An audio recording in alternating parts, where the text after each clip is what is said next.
Hello കുട്ടികളെ, അപ്പോൾ നമ്മളിന്ന് പഠിക്കാൻ പോണ ടോപ്പിക്കാണ് ദ ഫ്രഞ്ച് റെവല്യൂഷൻ. അപ്പോൾ ഇത് ഭയങ്കര ഇൻട്രസ്റ്റിംഗ് ആയിട്ടുള്ള ടോപ്പിക്കാണ്. പിന്നെ ഇത് നമ്മുടെ 9th ക്ലാസ്സിലെ ഹിസ്റ്ററിയിലെ ഫസ്റ്റ് ചാപ്റ്ററാണ്. അപ്പോൾ നിങ്ങളൊരു കോമ്പറ്റേറ്റീവ് എക്സാമിനൊക്കെ പഠിക്കുന്ന ഒരാളാണെങ്കിൽ this is A very important chapter. കാരണം ഇന്ന് കുറേ ക്വസ്റ്റ്യൻസൊക്കെ ചോദിക്കാറുണ്ട്. ഞാൻ കുറേ ക്വസ്റ്റ്യൻ പേപ്പറിലൊക്കെ ഇന്ന് കുറേ ക്വസ്റ്റ്യൻസൊക്കെ കണ്ടിട്ടുമുണ്ട്. പിന്നെ ഇത് ഞാൻ വേർഡ് ടു വേർഡാണ് പഠിപ്പിക്കുന്നത്. അപ്പോൾ അതുകൊണ്ട് എന്തുണ്ടാവും, കുറച്ചും കൂടി ക്ലാരിറ്റി ഉണ്ടാവും. ബോർഡ് എക്സാം ഇപ്പോൾ 9th CBSE ബോർഡ് എക്സാമൊക്കെ എഴുതുന്ന പിള്ളേർക്കൊക്കെ ഭയങ്കര ഈസി ആയിരിക്കും. പിന്നെ UPSC എന്ന പരീക്ഷ ഒക്കെ പഠിക്കുന്നവർക്കൊക്കെ ഇതൊരു ക്രിസ്പായിട്ടുണ്ടാവും. ഇത് കുറച്ചും കൂടി ലെങ്തിയർ വേർഷനാണ്. നിങ്ങൾക്ക് കുറച്ചും കൂടി ഷോർട്ടായിട്ടുള്ള വേർഷൻ വേണമെങ്കിൽ ഡു കമൻറ്റ്. ഓക്കെ, ഞാൻ എന്തായാലും ഷോർട്ട് വേർഷൻ ഉണ്ടാക്കിയിടുന്നുണ്ട്. അപ്പോൾ നമുക്ക് എന്തായാലും സമയം വൈകിക്കാണ്ട് നമുക്കിത് വേഗം തുടങ്ങാം. അപ്പോൾ ഞാനൊരു പെന്ന് ചൂസ് ചെയ്യട്ടെ. ഇതിനാണോ? ഓക്കെ, തന്നെയാണ്. ഓക്കെ, അപ്പോൾ ഡേറ്റ്സ് ഓർത്ത് വയ്ക്കണ കുറച്ചും കൂടി നല്ലതായിരിക്കും. കാരണം ഡേറ്റ്സ് എപ്പോഴും ഓരോ ഡേറ്റും നമുക്ക് ഓർത്ത് വയ്ക്കണത് നല്ലതായിരിക്കും.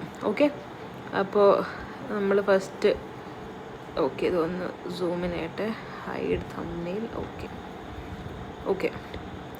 അപ്പോൾ ദ ഫ്രഞ്ച് റെവല്യൂഷനിൽ നമ്മൾ ആദ്യം പഠിക്കാൻ പോണത് one is in the morning of 14th. ഇത് അത്ര ഇമ്പോർട്ടൻ്റ് അല്ല, ബട്ട് ജസ്റ്റ് ഒന്ന് ഓർത്ത് വയ്ക്കാം. അത് 1789 ആയപ്പോഴത്തേക്ക് ദർ വാസ് ഫ്രഞ്ച് റെവല്യൂഷൻ ഏകദേശം തുടങ്ങി കഴിഞ്ഞിട്ടുണ്ടായിരുന്നു. ഓക്കെ, അപ്പോൾ ഈ ഫ്രഞ്ച് റെവല്യൂഷന്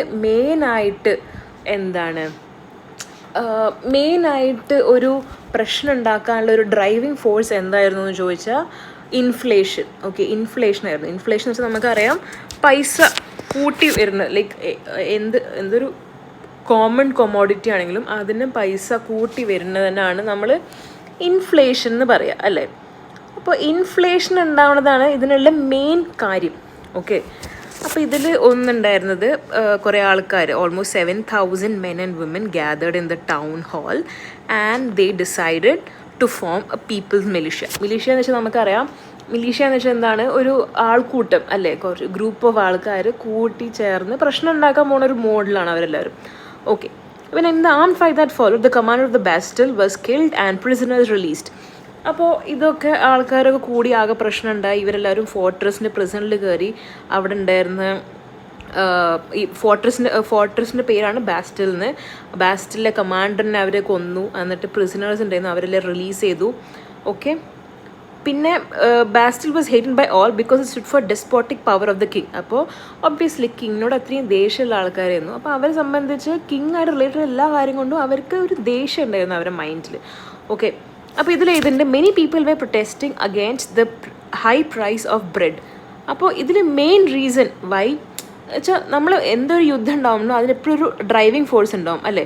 അപ്പോൾ എന്തുകൊണ്ടാണ് ആൾക്കാർ ഇത്രയധികം പ്രശ്നം ഉണ്ടാക്കാൻ പോയത്? ഓക്കെ, അത് നോക്കി വരുമ്പോഴാണ് നമുക്ക് കാണാം അത് ഹൈ പ്രൈസ് ഓഫ് ബ്രെഡിൻ്റെ വില കൂട്ടി വന്നതാണ് പ്രശ്നം ഉണ്ടായത്.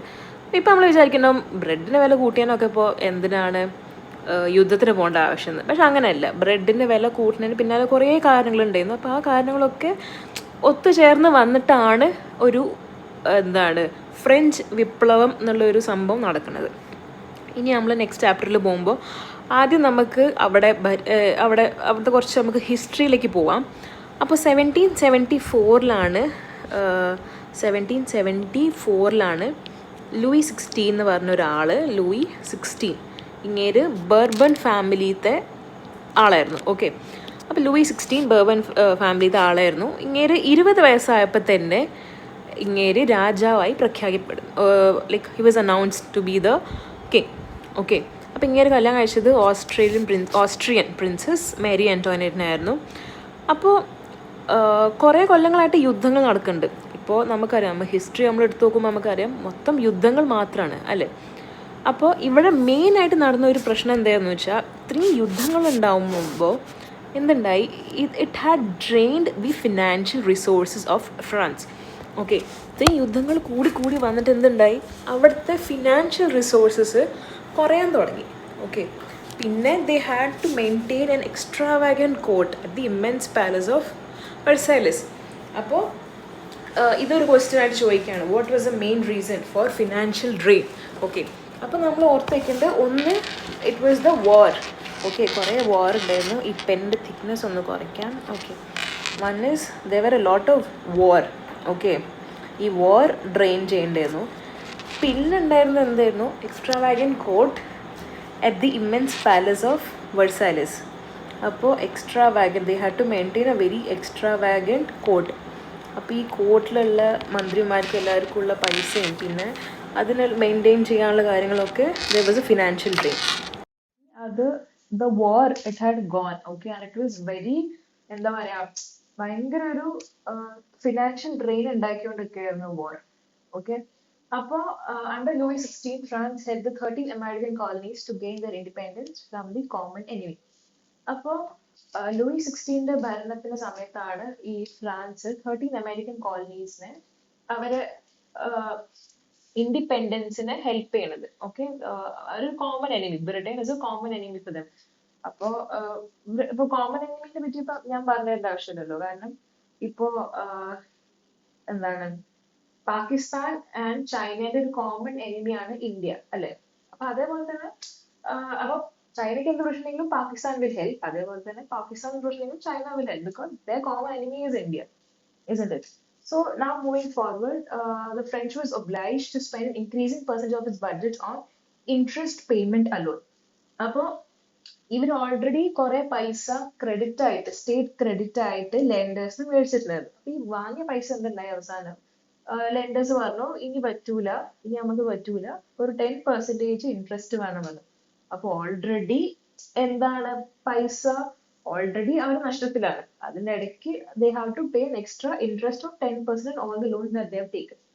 Okay, now moving forward, such as the cost of maintaining, പിന്നെ ഓൾറെഡി അപ്പൊ ഈ ലോൺ എടുത്ത് എന്തിനാന്ന് ചോദിച്ചാൽ cost of maintaining an army, the court, running government offices, universities, and the state was forced to increase taxes.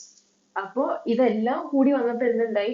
ഇവർക്ക് ഇതെല്ലാം maintain ചെയ്യണം. ഇവരെ army, court, government office, university, ഇതെല്ലാം മെയിൻറ്റെയിൻ ചെയ്യണം. അപ്പൊ ഇതെല്ലാം മെയിൻറ്റെയിൻ ചെയ്ത് വന്നപ്പോ എന്തുണ്ടായി? The state was forced to increase taxes. It had to increase its taxes. Okay. ഇനി മുന്നോട്ട് പോകുമ്പോൾ the Society of Estates was part of the feudal system that dated back to the Middle Ages.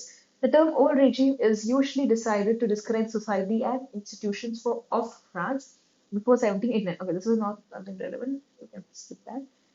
Moving forward, peasants made up for 90% of the population. Okay, this is something very important. Peasants are 90% of the population. അപ്പൊ ഇവര് tax, let's change the colour, ഇനി tax increase ചെയ്തപ്പോ the one who was getting the most affected were the peasants. കാരണം ഇവരുടെ നിന്നാണ് ഇവർ ഈ പൈസ മേടിക്കുന്നത്, അല്ലെ? Now moving forward, but 60% of the land was owned by nobles. Peasants 90% ഉണ്ടെങ്കിലും 60% ലാൻഡ് ഉണ്ടായിരുന്നത് നോബൽസിനാണ്. ഓക്കെ, പിന്നെ the church, nobles, the church and other richer members of the third estate. അപ്പൊ ഇത്രയും 60% ഓഫ് ദ ലാൻഡ് ഓൺ ചെയ്യുന്ന ആരൊക്കെയാണ്? ഒന്ന് nobles ആയിരുന്നു, പിന്നെ ചേർച്ച് ഉണ്ടായിരുന്നു, പിന്നെ the other richer member of the third estate. അപ്പൊ അത് richer member of the third എസ്റ്റേറ്റ്സിനകത്താണ് ഈ എമൗണ്ട് ഒക്കെ ഉള്ളത്. ഇനി നമുക്ക് എസ്റ്റേറ്റ്സിലേക്ക് ഒന്ന് വരാം. ഇറ്റ്സ് എ വെരി, ഇത് ഭയങ്കര ഇമ്പോർട്ടൻ്റ് ആയിട്ടൊരു ടോപ്പിക് ആണ് എസ്റ്റേറ്റ്സ്. അപ്പോൾ എസ്റ്റേറ്റ്സ് കാണുമ്പോൾ ഒന്ന് ക്ലർജി, ഓക്കെ, പിന്നെ ഉള്ളത് നൊബാലിറ്റി, പിന്നെ ഉള്ളത് big businessman, peasants and artisans, small peasant, landless labour and servants. അപ്പൊ ഇവരായിരുന്നു the main 3 estates. Okay, society of estates. Okay, അപ്പൊ ഫസ്റ്റ് എന്താണ്, ഫസ്റ്റ് ഉണ്ടായിരുന്ന ഗ്രൂപ്പിലെ ആൾക്കാർ ക്ലർജി ആയിരുന്നു. They did not have to pay a tax. Nobility ആയിരുന്നു, they also did not have to pay a tax. പിന്നെ ഉണ്ടായിരുന്ന third estate. But third estate people, they made sure that third estate people paid the amount, paid the tax. Okay, നമ്മൾ മുന്നോട്ട് പോകുമ്പോൾ നമുക്ക് we come back to this. Okay, the clergy and nobility enjoyed certain privileges by birth. Okay, clergy and nobility അവര് by birth തന്നെ enjoyed certain privileges. The most important of these were exemption from paying taxes to the state. Most important one in there, they don't have to pay taxes to the states. Okay, and the peasants were obliged to render service to the law, to work in his house, serve in the army, and to participate in building roads. But the peasants, they have to pay the tax and they have to, give service to the Lord. അപ്പൊ ഇവർ ആകെപ്പാടെ ഒരു പ്രശ്നത്തിലാണ് ഈ പെസൻസ് പറഞ്ഞ ആൾക്കാർ. പിന്നെ church also എക്സ്ട്രാക്ടഡ് taxes. അപ്പൊ ഇവര് കിങ്ങിന് മാത്രമല്ല, ഇവര് ചേർച്ചിന് പോലും ഇവര് ടാക്സ് കൊടുക്കണം. അപ്പൊ മൊത്തത്തിൽ കിട്ടുന്ന പൈസ മൊത്തം ടാക്സ് കൊടുത്തിട്ട് തന്നെയാണ് അവര് ടാക്സ് കൊടുത്ത് തീരണം എല്ലാ amount ഒക്കെ. നമ്മൾ മുന്നോട്ട് പോകുമ്പോ എന്താണ് ക്ലർജിന്റെ മീനിങ് അവിടെ എഴുതിയിട്ടുണ്ട്. Group of people invested with special function in the church. അപ്പൊ ചേർച്ചിൽ ഉണ്ടായിരുന്ന കുറച്ച് ഇമ്പോർട്ടന്റ് ആൾക്കാരാണ് ക്ലർജി എന്ന് പറയുന്നത്. ഇത് സ്ട്രഗിൾ ടു സർവൈവ്. ഈ amount ഇവരിങ്ങനെ വാങ്ങിക്കൊണ്ട് നിൽക്കാണ് പെസൻസിന്റെ കയ്യിൽ. അപ്പൊ obviously it was very difficult for them and they had no way to survive. കാരണം കിട്ടുന്ന പൈസ മൊത്തം എന്താണ് ഇങ്ങനെ അവര് മേടിച്ചോണ്ട് നിൽക്കുകയാണ്. ചേർച്ചും വാങ്ങുന്നുണ്ട്, കിങ്ങും വാങ്ങുന്നുണ്ട്. അപ്പൊ ഇതിനൊരു മെയിൻ ഡെവലപ്മെന്റ് എന്താ ഉണ്ടായെന്ന് 1715 ഫ്രാൻസിന്റെ പോപ്പുലേഷൻ ആയിരുന്നു 23 മില്യൺ. ഓക്കെ, അതേ ഫ്രാൻസിന്റെ പോപ്പുലേഷൻ 1789 ആയപ്പോ 28 മില്യൺ ആയി.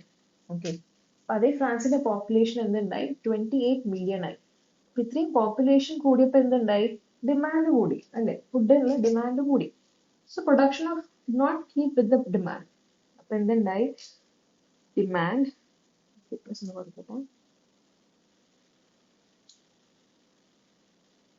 അപ്പോ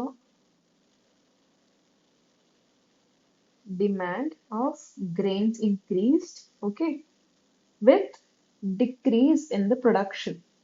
ഗ്രെയിൻസിന്റെ ഡിമാൻഡ് ഇൻക്രീസ് ആവുന്നുണ്ട്, ഓക്കെ, പക്ഷെ പ്രൊഡക്ഷൻ ഉണ്ടോ? ഇല്ല, പ്രൊഡക്ഷൻ ഒത്തിരി കുറഞ്ഞുകൊണ്ട് പോവാണ്.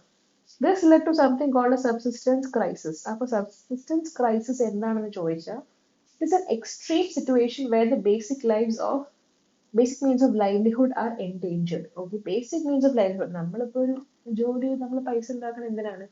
നമുക്ക് 3 നേരം ഭക്ഷണം കഴിക്കാം, 3 നേരം നല്ലൊരു ആഹാരം കഴിക്കേണ്ടത്. പക്ഷെ ഇവർക്ക് ദേവരുന്ന എക്സിസ്റ്റൻഷ്യൽ ക്രൈസിസ്, അവരുടെ എക്സിസ്റ്റൻസിനെ തന്നെ അതൊരു പ്രശ്നമാക്കി മാറ്റി. അതന്നെയാണ് subsistence crisis. Moving forward, a growing middle class envisages an end to privileges. അപ്പോൾ അങ്ങനെ മുന്നോട്ട് പോയിക്കൊണ്ടിരിക്കുമ്പോൾ എന്തുണ്ടായി? തേർഡ് എസ്റ്റേറ്റിൽ നമുക്ക് ഓർമ്മ ഉണ്ട്. തേർഡ് എസ്റ്റേറ്റിൽ ആരൊക്കെ ഉണ്ടായിരുന്നു? There were small scale businessmen, peasants, small scale businessmen, and peasants, and landless and landowner laborers. Okay, ആൾക്കാരാണ് third ഇതിലുണ്ടായിരുന്നത്.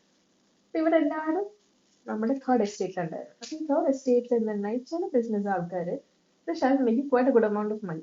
Okay, they were working hard and അവര് ഇവിടെ മെൻഷൻ ചെയ്തിട്ടുണ്ട്, they overseas trade and manufacture of goods. Okay, they were involved in overseas trade and manufacture of goods. So ഇതെല്ലാം ആയപ്പോ they were able to make a good amount of money. Okay, and it also included professions such as lawyers. Okay, also included people such as lawyers and administrative officials. അപ്പോൾ ഇതിൽ തന്നെ lawyers ഉണ്ട്, administrative officials ഉണ്ട്, എല്ലാവരും ഉണ്ട്. ഇവരൊക്കെ ഏതിലാണ്? Third എസ്റ്റേറ്റിൽ. Okay, they were part of the third estate. Moving forward, അപ്പോൾ അവർ മൈൻഡിൽ, അപ്പോൾ ഇവരെല്ലാവരും മൈൻഡിലുണ്ട് that educated people should be given more respect rather than something like a privilege. Okay, അപ്പോൾ ഇവര് പറയുന്നത് rather his person's social position must depend on his merit. അപ്പോൾ only because they belong to the first or the second estate they should not be given a social position, but their education, അല്ലെ? നമ്മളെപ്പോഴും അത് പറഞ്ഞ ഒരു education ആണ് ഒരാളെ determine ചെയ്യേണ്ടത്. Okay, next page. അപ്പൊ ഇതില് കുറെ authors, they have written a lot of books. അപ്പൊ ഇതിൽ മോണ്ടസ്ക്യൂ എന്ന ഒരാള് he has written a book, The Spirit of Laws. അപ്പൊ ഇതില് he has mentioned that there should be equal segregation of powers. നമ്മളിപ്പോ പൊളിറ്റിക്കൽ സയൻസിൽ നമ്മൾ പഠിച്ചുകൊണ്ട് വരുന്ന ഒരു ടോപ്പിക് ആണ്, അല്ലെ? Legislative, executive, and the judiciary. അല്ലെ, 3 are independent of each other. അല്ലെ, മൂന്നും independent ആണ് of each other, but they are also related to each other. Okay. Now this is something that was already into force in the USA. So you should know one thing, the Indian constitution is something that is influenced from French and American constitution. ഫ്രഞ്ചിന്റെ കോൺസ്റ്റിറ്റ്യൂഷനും American കോൺസ്റ്റിറ്റ്യൂഷനും ഭയങ്കരമായിട്ട് ഒരു influenced ആയിട്ടുള്ളതാണ് നമ്മുടെ ഇന്ത്യയിലെ constitution. അപ്പോ എന്താണ്, അപ്പൊ ഓൾറെഡി ഇങ്ങനെ ഒരു ഫോഴ്സ് ഉണ്ടായിരുന്നു. പിന്നെ ഫിലോസഫേഴ്സിന്റെ ഈ ഒരു ideas it was extensively discussed. അപ്പൊ ഇവരൊക്കെ ഡിസ്കഷൻ നോക്കുന്ന സ്ഥലമാണ് സലോൺസ്, മുടി വെട്ടുന്ന ബാർബർ ഷോപ്പുകൾ, അല്ലെങ്കിൽ coffee houses, and spread among people through books and news papers. അപ്പോൾ their only method of communication with everyone is books and newspapers. അപ്പോൾ through books and newspapers they were actually communicating it with everyone. Now moving on to next page, the outbreak of the revolution. അപ്പോൾ Louis XVI had to increase taxes for reasons you have learned in the previous sections. അപ്പോൾ നമ്മളിപ്പോൾ വായിച്ചു അത് എന്തുകൊണ്ടാണ് taxes ഇത്രയും കൂട്ടിയത് അല്ലെ. അപ്പൊ ഈ ടാക്സസ് കൂട്ടി വന്നപ്പോൾ എന്തുണ്ടായി, he called together an assembly of the estates.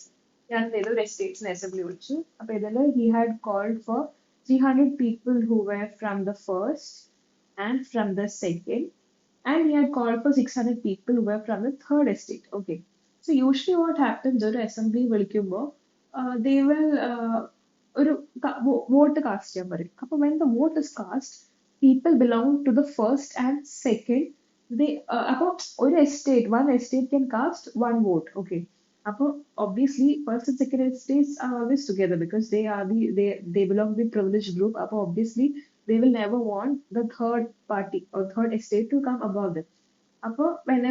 അപ്പോൾ it's pretty obvious, it's pretty political also. അതൊരു decision എടുക്കുമ്പോൾ these two will come together and take a decision.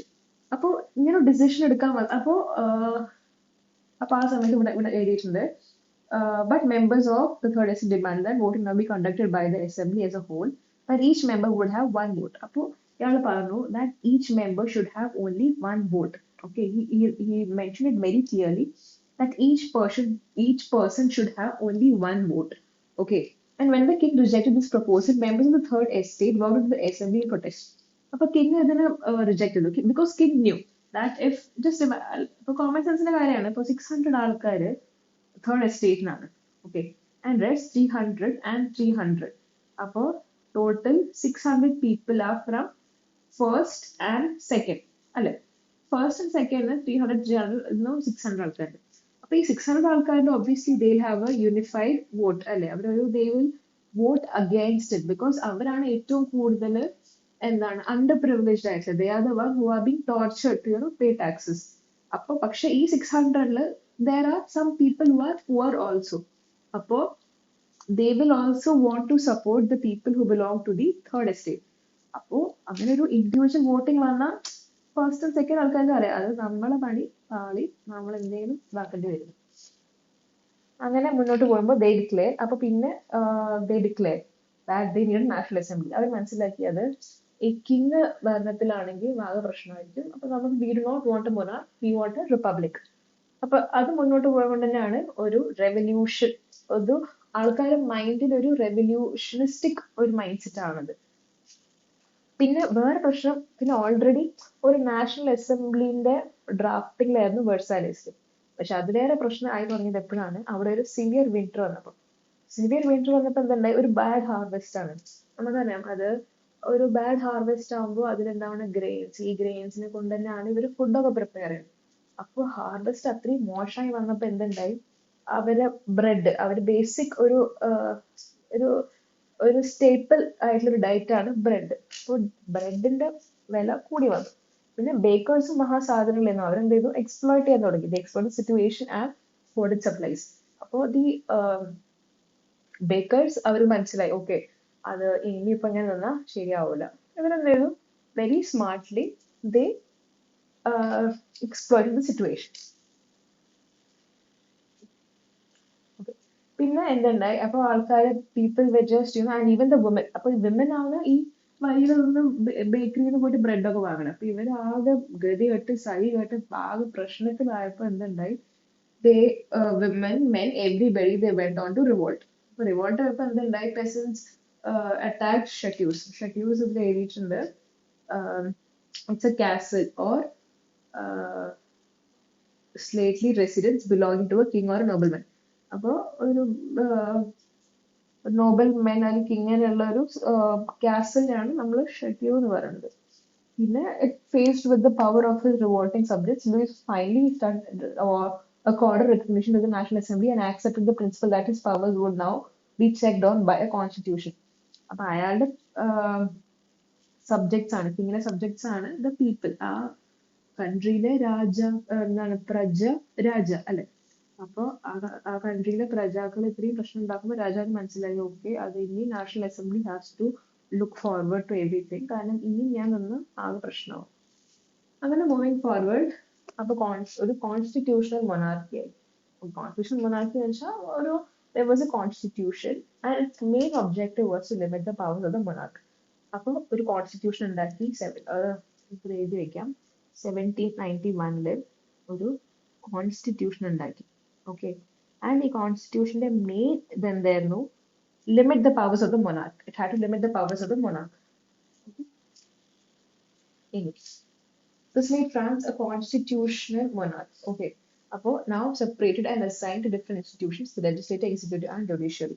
അപ്പോൾ instead of being concentrated in one hand, ഒരാളെ കയ്യിൽ മാത്രം നിൽക്കുന്ന പകരം ഇത് എന്ത് ചെയ്തു, മൂന്നായിട്ട് അവർ ഡിവൈഡ് ചെയ്തു, legislator, executive and judiciary. Okay. പിന്നെ അപ്പൊ ഇവര് റൂള് കൊണ്ടുവന്നത് എന്താണെന്ന് വെച്ചാൽ വോട്ട് ചെയ്യാൻ. ഇപ്പൊ അവർക്ക് the could vote the electors അല്ലെ. അപ്പൊ ഇവര് എലക്ടേഴ്സിന് വോട്ട് ചെയ്യാനുള്ള ഇവർ എന്ത് കൊണ്ടുവന്നത് എന്താണെന്ന് വെച്ചാൽ, a person should be above 25 years. 25 yearsലെ മേലെ ആയിരിക്കണം. പിന്നെ 3 daysന്റെ ലേബർ വേജ് അവർ പേ ചെയ്യണം. Only then they are eligible to cast a vote. Okay. പക്ഷെ ഇത് ഇങ്ങനെ ഒരു ആലോചിച്ച് നോക്കുക, 3 daysന്റെ labour charge they have to put up. Okay. അപ്പോ the men and women were passive citizens. For men and women, they were really struggling hard and they were passive citizens. Okay. And to qualify as an elector and then as a member of the assembly, a man had to belong to the highest bracket of taxpayers. അപ്പോൾ only if the person pays a good amount of tax, only then they can cast a vote. ഞാൻ മുന്നോട്ട് പോയപ്പോൾ the rights to life, freedom of speech, freedom of opinion, equality before law were established as national alienable and they belonged to an early human being by birth and could not be taken away. അപ്പോൾ എന്താണ്, വേറൊരു declaration of men's right ഉണ്ടായി, declaration of rights of men citizen, of man and citizen. അപ്പൊ ഇതിൽ വന്ന declaration എന്താണ്, freedom of speech, freedom of opinion, equality before law, പിന്നെ this all this there. പിന്നെ ഇതിൽ മെയിൻ ആയിട്ട് പറഞ്ഞതെന്ന് വെച്ചാൽ ജന്മന എല്ലാവർക്കും ഉള്ളതാണ്, respective of the estate they belong to, first, second or third, they had to do this. അപ്പോ പിന്നെ ഒരു 1789 ഒക്കെ ആയപ്പോഴത്തേക്ക് 1789 ഒക്കെ ആയപ്പോ, അപ്പൊ ഇത് നമ്മളോട് നോക്കുമ്പോൾ കോൺസ്റ്റിറ്റ്യൂഷൻ വരുന്നത് 1791 ഓക്കെ, 1791 അപ്പോ 1791 പിന്നെ മുന്നോട്ട് പോകുമ്പോ അപ്പൊ ആ സമയത്ത് തന്നെ റിപ്പബ്ലിക് ആയി അല്ലെ, അതിന് 2 കൊല്ലം മുമ്പേ റിപ്പബ്ലിക് ആയി. അപ്പൊ റിപ്പബ്ലിക് ആയപ്പോ ഇങ്ങനെ മനസ്സിലായി, ഓക്കെ, ഇന്നിപ്പോ എന്റെ കയ്യിലൊന്നുമില്ല, ഞാൻ വേഗം ഇവിടുന്ന് സ്ഥലം മാറണം അല്ലെ. ഇപ്പൊ എന്ത് ചെയ്തു, Louis XVI വിചാരിച്ചു, okay, I take help from my friends in Prussia and Austria. നമ്മൾ മുൻപ് ഓസ്ട്രിയ ആൻഡ് പ്രഷ്യ, കാരണം we knew that Louis XVI was married to princess of Austria, Mary Antoinette. അപ്പോൾ അയാൾ എന്ത് ചെയ്തു, ഓക്കെ, ഇനിയിപ്പോ നമുക്ക് ഇവരെ അറ്റാക്ക് ചെയ്യണം. ഇവര് അറ്റാക്ക് ചെയ്ത് വന്നപ്പോ മെയിൻ ആയിട്ടുണ്ടായ പ്രശ്നം എന്താണെന്ന് ചോദിച്ചാൽ, അറ്റാക്ക് ചെയ്ത് വന്നു. അപ്പൊ 1789 ഇങ്ങനെ പോയിട്ട് ഇവരോടൊക്കെ ചോദിക്കണത്, like let's do something, can you send some troops, കുറച്ച് ആൾക്കാരെ അയക്കുക, അല്ലെങ്കിൽ നമുക്ക് കൺട്രോൾ ചെയ്യാൻ പറ്റില്ല, അല്ലെങ്കിൽ ഇതൊരു വൈൽഡ് ഫയർ പോലെ ഇങ്ങനെ മുന്നോട്ട് പോയിക്കൊണ്ടിരിക്കും. പക്ഷെ അപ്പൊ എന്തുണ്ടായി, 1792 ആയപ്പോഴത്തേക്ക് തന്നെ, 1792 ഏപ്രിൽ ആയപ്പോഴത്തേക്ക് തന്നെ the government or the assembly decided to attack Prussia and Austria. I don't know, we want to attack Prussia and Austria. So ഒരു war ആയിരുന്നു. Okay, the war was against the king and aristocracies all over the Europe. അപ്പോൾ there was ഒരു ഭയങ്കര war ആയി തുടങ്ങി. war ആയി തുടങ്ങിയപ്പോൾ എന്താണ്, obviously we know men were fighting at the front and women were left to cope with the task of earning a living and looking after families. Obviously എപ്പോഴും ഒരു യുദ്ധം ഉണ്ടാകുമ്പോൾ ആണുങ്ങൾ യുദ്ധത്തിന് പോകുമ്പോൾ പെണ്ണുങ്ങൾ പിന്നെ വീട്ടിൽ നിൽക്കണം, വീട്ടിലെ കാര്യങ്ങൾ നോക്കണം. പിന്നെ they also have to make expenses. കാരണം ഇവർ യുദ്ധത്തിന് പോയിട്ടുണ്ട് പറഞ്ഞിട്ട് ഇവർക്ക് ആരും പൈസ കൊടുക്കണ്ട അല്ലെ. ചിലപ്പോൾ കൊടുത്തേക്കാം, ചിലപ്പോൾ കൊടുക്കാണ്ടിരിക്കാം, അല്ലെങ്കിൽ ചിലപ്പോൾ തിരിച്ചു വരുമ്പോഴായിരിക്കും പൈസ കൊടുക്കണ്ടാവുക. എന്തായാലും ഇവര് women have to look after everything. അപ്പോ 1791 political rights only were given to ആരാണ്, given to the richer section അല്ലെ. അപ്പോൾ നമ്മൾ നോക്കണം, അത് 1792 ഈ യുദ്ധം പ്രഖ്യാപിക്കുന്നത്. അപ്പൊ 1791 കോൺസ്റ്റിറ്റ്യൂഷനിൽ richer sections were given more importance അതെ. അപ്പൊ അങ്ങനെ more importance കൊടുത്തു വന്നപ്പോൾ they knew that something had to be done about it, അല്ലെങ്കിൽ it's going to be problematic. Okay, now women too were active throughout the period and they formed their own club. Okay, so women also, they were also becoming active and they wanted to form their own clubs and do things for the people. Now the members of the Jacobin club belong mainly to the less prosperous sections of society and include small shopkeepers, artisans, shoemakers, pastry cooks, watchmakers, printers, as well as servants and daily wage workers. Their leader was Maximilian Robespierre. അത് ഭയങ്കര important ആയിട്ടുള്ള ഒരാളാണ്. യാക്കോബിൻ club പറഞ്ഞൊരു club ഉണ്ടായിരുന്നു. അതിലെ യാക്കോബിൻ club അതിലെ leader ആയിരുന്നു Maximilian Robespierre. Okay, it's A very important thing. ഇത് നമുക്ക് റെഡ് കൊണ്ട് തന്നെ മാർക്ക് ചെയ്തേക്കാം, മിസ് ഔട്ട് ആവുന്ന അതിന്റെ പെണ്ണ് കളിക്കല്ലേ. Maximilian Robespierre. Okay, large group of people among the decided to start wearing long striped trousers similar to those worn by dock workers. Sorry. And set themselves apart from fashionable sections of who wore knee breeches. Now moving forward, summer of 1792, Jacobins planned resurrection of the large number of Prussians who were angered by the short supplies on 5 pints of food. On August 10, they stormed the palace of Tuileries, massacred by the king's guard, and held himself as the hostage.